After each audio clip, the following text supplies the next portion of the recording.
বতে বগুড়া, বতে বাংলাদেশ।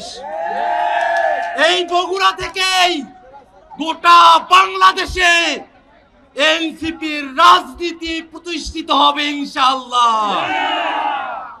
এই বগুড়ার মানুষকে গত 16 বছর ধরে অবর্ণনীয় নির্যাতনের মধ্য দিয়ে যেতে হয়েছে। বগুড়ার মানুষ ঘরে থাকতে পারে নাই, বগুড়ার মানুষ বাড়িতে ঘুমাতে পারে নাই, বগুড়ার মানুষকে খেতে খামারে গিয়ে রাত কাটাতে হয়েছে।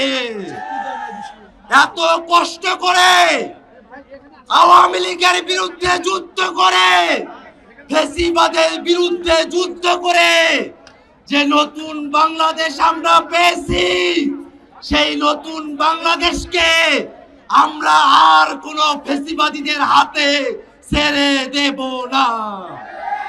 এই নতুন বাংলাদেশকে আমরা আর কোন চাঁদাবাজের হাতে ছেড়ে দেব না।